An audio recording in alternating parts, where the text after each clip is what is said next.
마지막으로는 이제 선택할 수 있는 치료입니다. 치료 옵션. 과연 이 제가 앞서 설명드린 거 외에 어떤 치료 옵션이 있는지 그 비교한 논문을 한번 가져봤습니다.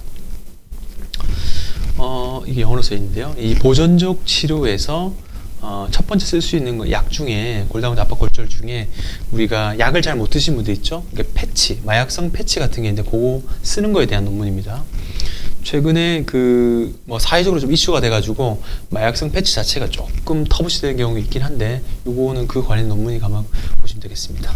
이 골절 환자분에서 만약에 12mm 제일 작은 용량을 붙였을 때 반응이 없으면 25mm 늘리면은 증상 자체가 많이 괜찮아지고 문헌상에 보면 76% 정도는 증상 많이 호전된다고 합니다. 그래서 10명 중에 한 8명 정도는 다른 시술 없이 펜타닐 패치만 사용해도 이게 증상이 많이 잡히면서 보존 치료 이어갈 수 있고, 만약에 이런 패치에도 효과 없는 경우는 이제 시술을 해야겠죠. 그래서 이 패치에 대한 장점을 설명드린 건데, 아까 여기 지금 논문에 있는 게 이 듀로젝스 패치거든요. 그래서 마약성 진통제 패치입니다.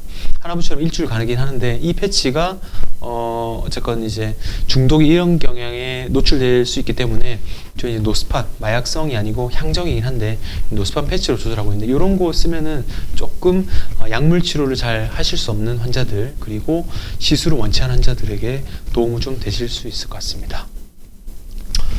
두 번째는 이 골다공증성 압박골절 환자에서 척추체가 내려앉을 때 과연 아까 제가 말씀드린 골 형성제, 이 형성제가 어떤 효과를 볼 수 있는지에 대한 문헌입니다. 그래서 이 VCF, 이게 척추체가 압박골절이 있는데 이 압박골절 자체가 더 진행되는 경우가 흔히 있거든요. 척추체가 부러졌는데 그게 점점점 내려앉는 경우. 근데 이 내려앉는 경우 자체를 예방하기 위해서는 이 PTH, 그러니까 포스테오나 테로사 이 주사가 예방은 할 수 없으나 이거 진행 자체를 좀 늦춰줄 수 있는 효과를 보인다고 합니다. 그래서 여기 보시면 싱글 레벨, 한 레벨에 골다공증 압박골절이 있는 경우, 특히나 흉요천추 보통 12번이 많이 부러지는데 12번과 1번 사이 골절이 있는 경우 이 숏텀, 짧은 텀에 이 PTH, 포스테오 같은 주사를 쓰게 된다면은 예방을 할 수 없으나 이 골절이 더 낮아지는 것을 좀 늦춰줄 수 있다. 그렇게 결론 짓고 있습니다. 이게 골 형성 주사인데요. 포스테오죠. 예전에는 가격이 병원마다 좀 다르긴 한데 한 달치가 70만 원이 넘어갔었거든요. 지금은 많이 내려와서 25만 원 전후로 이제 내려왔고요. 요건 이제 국산인데, 요거는 주사 포스테오와 테로사 같은 성분이니까 선호도에 따라서 쓰시면 될 것 같고, 어쨌건 이 주사를 쓰게 되면 골 형성 작용을 보일 수 있으니까 골다공증 압박골절 환자에서는 좀 도움이 되실 것 같습니다. 그리고 마지막, 이 한 레벨의 골절이 있는 환자에서 그럼 시술한 케이스와 시술 안 한 케이스 뭐가 좋냐, 이거에 대한 연구 데이터인데요. 대부분 시술을 하는 걸 의사들은 더 좋다고 말하고 있는데, 과연 그 근거 어느 정도 되는지 보시면은 이 보존 치료한 군과 시술, 우리가 추체성 한 군에 대한 비교인데, 초반에 통증 조절에서는 이 압박골절의 그 바디 회복력에서는 당연히 추체성 기술이 2점이 있다라고 결론 짓고 있습니다. 그러니까 의사들이 얘기하는 것 자체가 이 논문에 대해서 근거한 내용인데, 시술을 아예 안 하는 경우는 낮아질 가능성이 좀 높아지고 통증이 좀 지속될 수 있는데, 시술을 하게 되면은 통증이 좀 빨리 좋아지고 그 다음에 압박을 좀 낮출 수 있으니까 도움이 된다, 이렇게 보시는 거고요.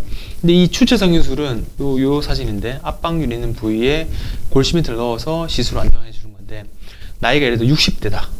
그리고 통증이 별로 심하지 않다면 절대 할 필요가 없습니다. 하지만 70세 이상, 특히나 80세 넘어가는 환자들은 이제 보행 자체를 안 하게 되면 이제 심폐기능 자체가 문제가 생길 수 있거든요. 그래서 그런 환자분들은 빨리 조기에 시술을 시행해서 걷게 하고 통증을 없애주는 것이 좀 도움이 되실 것 같습니다. 그래서 요거는 어떤 게 나은가, 나이에 따라서 그리고 환자분 상태에 따라서 그런 것들이 판별이 되는데, 나이가 젊을수록 웬만하면 좀 지켜보는 게 낫고, 나이가 많을수록은 좀 시술 자체가 도움이 되실 거라고 결론 지으면 되겠습니다.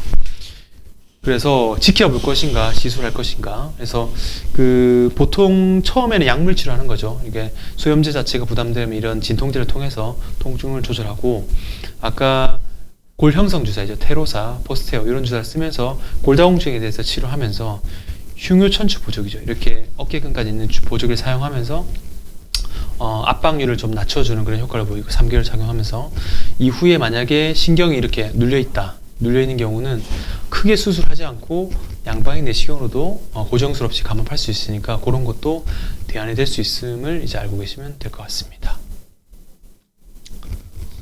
골다공증 골절에 대한 모든 것이란 주제로 강의를 구성해봤습니다. 마무리 지으면은 골다공증 압박골절에서 우리가 그러니까 의사 및 환자분들이 취할 수 있는 행동, 보통 추체 성형술을 하지 않을 경우는 보조기를 3개월 착용합니다. 12주. 그래서 그 기간 자체가 뼈가 완전히 붙는 시간까지니까 착용해야 되고, 만약에 추체 성형술 시행하면은 교과서상에는 2주, 저는 한 달 정도 채우는데 이런 보조기 착용을 짧게 착용하시면 될 것 같고요. 골형성 주사, 그러니까 아까 포스테오, 테로사 이런 주사는 최소 3개월을 사용하는 것을 추천드립니다. 물론 최장 24개월까지 맞으실 수 있긴 한데 3개월 최소 사용하고 이후는 좀 환자분과 협의해서 진행하면 될 것 같고, 만약에 매일 맞는 주사가 좀 힘들다 그러면은 이베니티라는 주사가 있거든요. 한 달에 한 번 맞는 주사. 물론 이거는 골 감소 작용도 있고 골형 주사가 있어가지고 효과가 좀 좋긴 한데 어쨌든 가격적인 부분도 있고 나중에 뭐 기저질환이나 심장 문제 있는 분들은 쓰지도 못한 분도 있으니까 그거 잘 판단해서 쓰시면 될 것 같고요. 그리고 만약 보존 치료를 시행했다 했는데 통증이 더 심해지고 다리 저림도 심해진다면은 무조건 그냥 지켜보지 말고 쿤멜병이라는 증상이 생길 수가 있고 뼈가 압박돼서 협착증이 더 심해진 경우도 있을 수 있으니까 그에 대해 확실하게 진단하고 치료하시는 것이 도움이 되실 것 같습니다. 골다공증, 골다공증 골절은 어찌 보면 지금 상황에서는 나이가 고령화되면서 이런 피할 수 없는 방법이고, 골다공증이 생기시면 당연히 골절이 생길 가능성이 높아지거든요. 이에 대해서는 당연히 알고 이런 치료 옵션이 있고 이런 치료를 하게 되면은 좀 더 지켜볼 수 있겠구나라고 알고 계신다면은 치료에 좀 도움이 되실 것 같습니다.